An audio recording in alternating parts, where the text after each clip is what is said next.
Hey guys, what's up? So this is my first video using this Apple Pencil, so I'm still getting used to it, but I thought we could jump right in and talk about the brachial plexus because it's so important in what we do in anesthesia. We can target it for regional anesthesia, and it's at a huge risk of being damaged if we don't position a patient properly.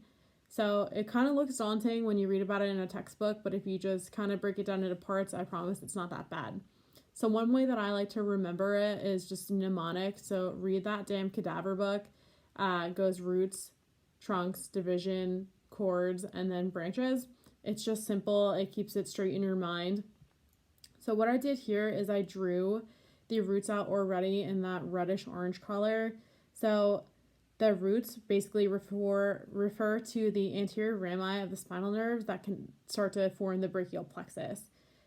So you can see C5, C6, C7, C8, and then the first thoracic nerve. So basically, at the base of the neck, the roots go on to form three trunks. So C5 and C6 form the superior trunk. The middle trunk is just a continuation of C7, and then the inferior trunk is a combination of C8 and T1.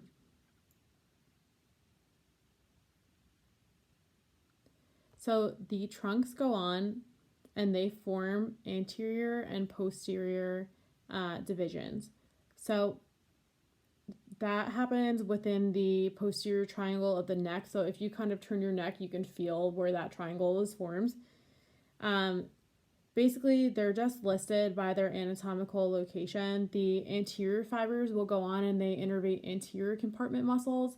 And then the posterior fibers go on and they innervate posterior compartment muscles of the shoulder, arm, and hand.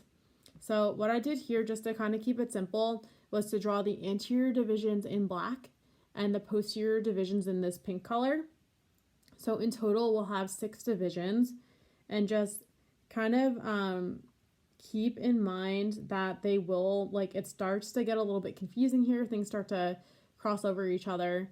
So here I'm just drawing the anterior divisions in black, and you can see that the anterior superior division and the anterior middle division will go on and kind of converge.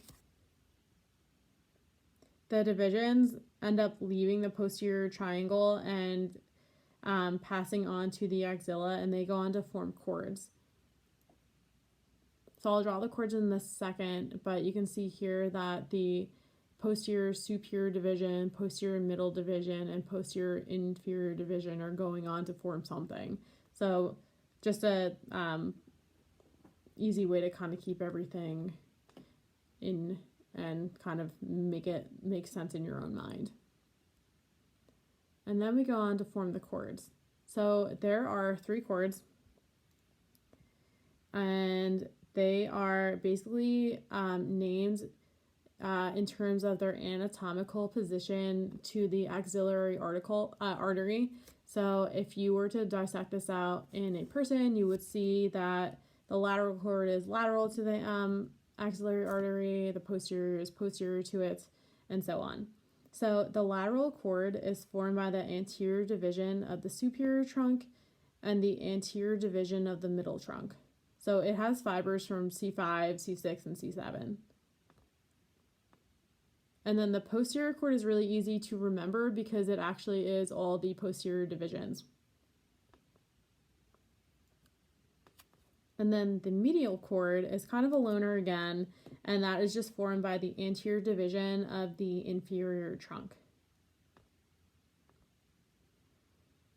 And the chords give rise to the major branches of the brachial plexus. So I will draw the branches in this teal color.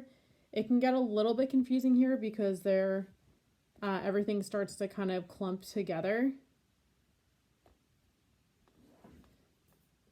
But basically, if you can keep this straight, then you have it set. So I'll start with the posterior chord, and that divides into 2 branches. It divides into the axillary nerve and the poorly written radial nerve, which you'll see in a second. I was definitely struggling to write radial.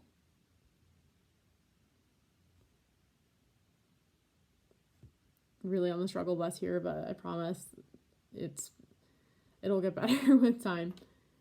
And then the lateral cord goes and it forms the musculocutaneous nerve and also contributes to the median nerve by forming the lateral root of it.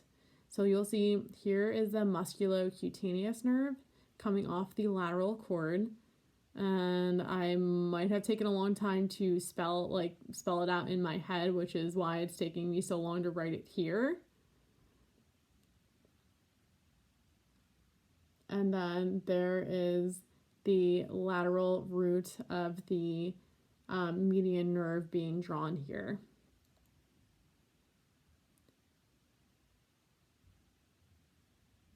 And then finally, the medial cord gives rise to the ulnar nerve and contributes to the medial root of the median nerve. So the median nerve ends up coming from the lateral cord and the medial cord. And then it's just kind of important to remember kind of what the branches do.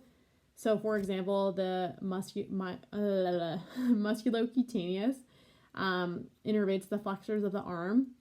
The axillary nerve innervates the shoulder. The median nerve innervates the forearm and the hand. The radial nerve innervates the extensors of the arm and the forearm. And the ulnar nerve innervates the intrinsic hand muscles. So you can see how everything is so close together, it's at a huge risk of getting damaged. Thanks, guys. Let me know if you have any questions. I promise it'll get better from here on out.